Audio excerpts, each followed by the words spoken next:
So I think, again, this is clearly a topic that cuts across every conceivable industry. And as good as the data gets, the questions only become tougher. So Ken Wilbur and some of his PhD students, and both your PhD students? Well, anyway, they're both here, right? They are. So, okay. Again, answering the tough questions. Although Ken can handle them very well himself. You don't want to hear from me, you want to hear from him. Ken Wilbur. Okay. Thank you so much to MSI and WIMI for putting us all together. Personally, I feel like this conference was designed for me, so I look forward to the next one. And especially to all the marketers who made this possible. So this work is joint with Max Ju and Yi Zhu from Syracuse and USC. Any question that I can't handle, I'm going to spin out to the back of the room.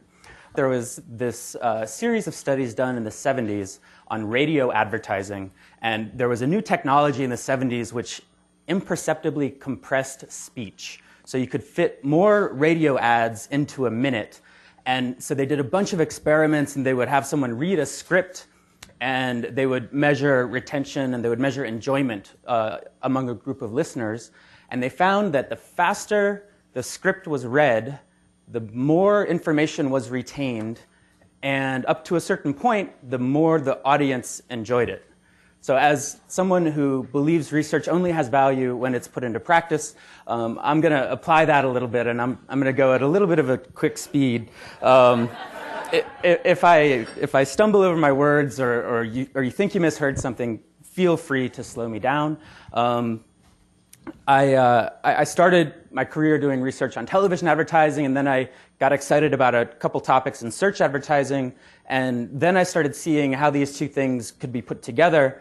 This paper is one of the outcomes of that, and another one where we're proposing new business models for television networks based on some successful practices in the search advertising industry.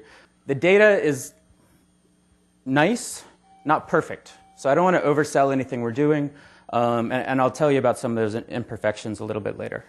We first started thinking about multitasking, and with the observation that we seem to be doing more of it ourselves, and noticing the world around us, that seems to be happening more and more, and this seems to be a very pervasive phenomenon, and in marketing, in the academic world, there was nothing at all being said about it at the time, and why might it be important? We know lots about how advertising influences search. Even before there were search engines, there was search.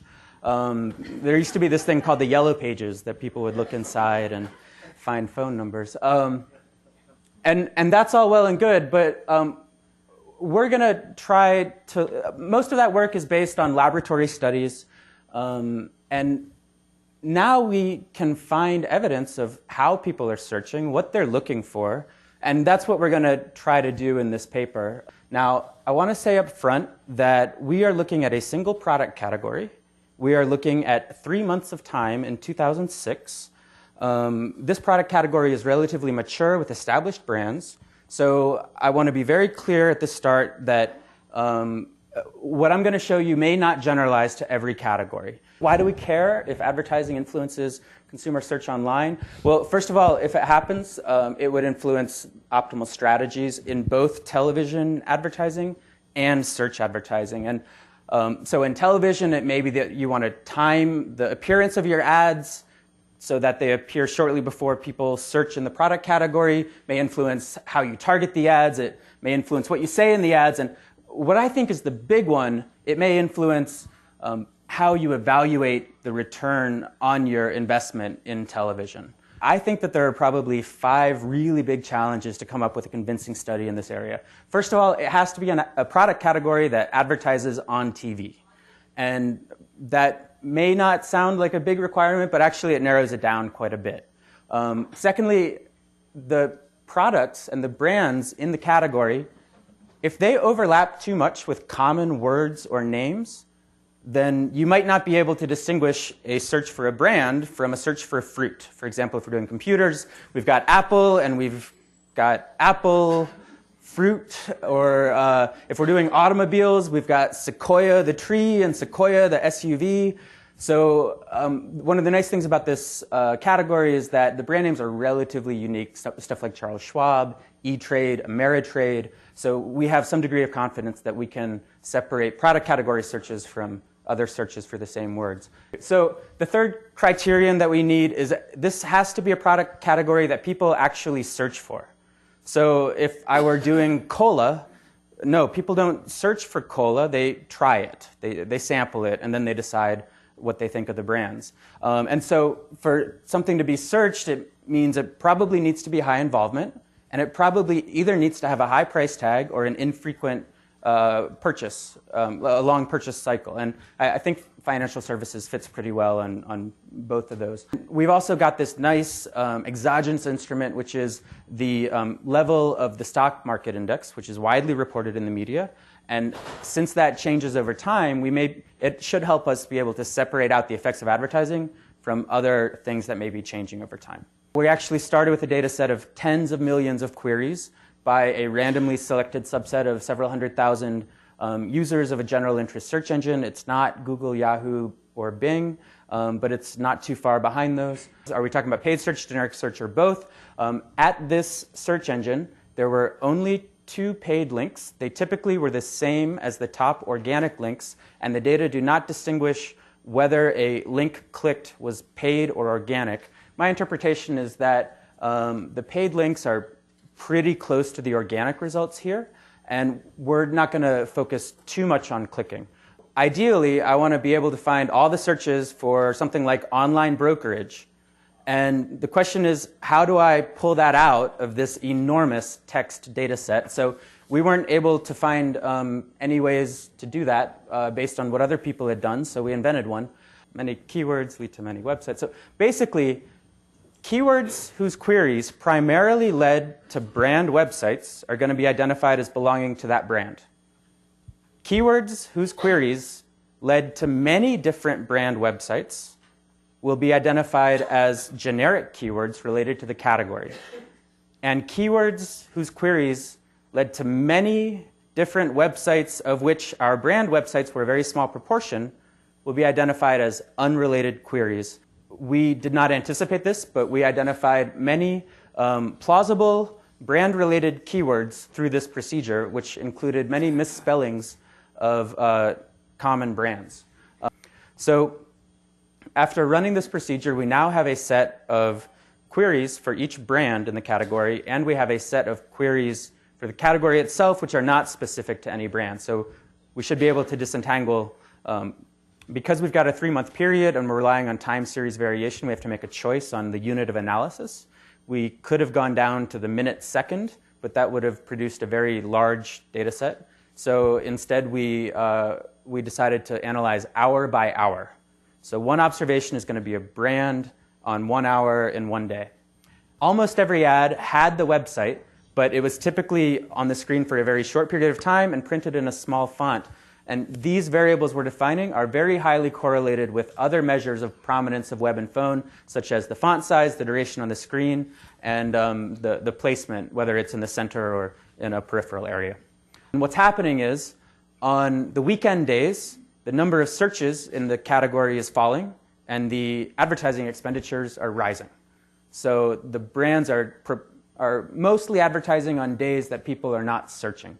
And finally, this is over hours within weekdays is up to about the middle of the screen, and then hours within weekends is the second half of the screen. Again, we've got advertising expenditure in solid, and we've got category searches on dashed.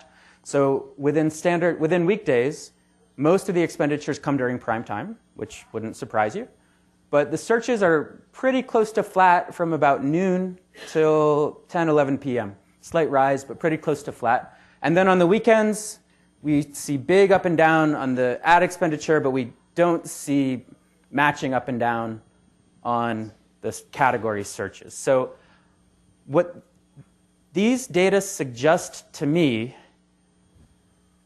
is that the brands in this category were not planning their TV ad expenditures on the basis of when they expected people to be searching. So if you adopt that assumption, you can interpret the rest of the talk as identifying causal effects. main takeaway is that we are not finding that TV advertising increases the incidence of search in the category, which, in retrospect, if I were to say that's obvious in retrospect, I would say it's because if I am going to sign up an account with E-Trade or with Fidelity, it's probably caused by my family factors, by my age, by my lifestyle, by maybe changes in my occupational status, not by whether I saw an ad or not. The next effect is what is the big one that's coming out of this, is that advertising does correlate significantly with the keywords that are chosen at the times that the advertisements occur.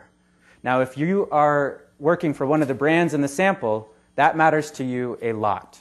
So if I search online brokerage, I get 10 different results. 9 of them are your key competitors. And if I search E-Trade, I get 10 different E-Trade results. So the keyword I choose has a huge impact on how much information I have, and that in turn influences my choice. And if I click your ad on the search result, that also depends on whether I've searched a generic keyword or a branded keyword. How big is the effect? It's bigger during business hours, which in 2006, we've already heard, mattered a lot because people had better broadband connections in the office. It's bigger for younger brands. Now, whether that's because the brand itself is younger, or whether it's because the brand was targeting people who were more likely to be influenced by the advertising, for example, perhaps younger consumers who multitask more often, or whether it's because the younger financial services brands have more robust online service offerings, we can't disentangle with the data that we have. There are multiple possible explanations for that. So conditional on having searched a branded keyword, does advertising correlate with the tendency to click a result? We're finding that overall those correlations are very small. They're not statistically significantly different from 0, but we do have a few significant effects. So at times when older brands are advertising on TV, consumers are more likely to click. And for consumers who search frequently, they're actually less likely to click at the time. So they're more likely to choose a branded keyword, but they're less likely to click a result at times that those brands are advertising a lot. Key takeaways. If you remember nothing else, remember this. What we're finding is that, at least in financial services, TV advertising does not grow the size of the pie in terms of the number of people searching for the category, but it is shifting people from one piece of pie to another. That is, from either choosing a generic keyword to choosing a branded keyword. That is narrowing the amount of competitive information people have after they search. The size is comparable to previous findings of the effect of advertising on sales. It's biggest for young brands during business hours. And if you don't account for this when you measure your return on investment, you will probably spend way too much money on search and not nearly enough money on television. This is an attempt at humor. With that, I would say thank you very much to the organizing committee and to the people who made this possible, and turn it over for questions.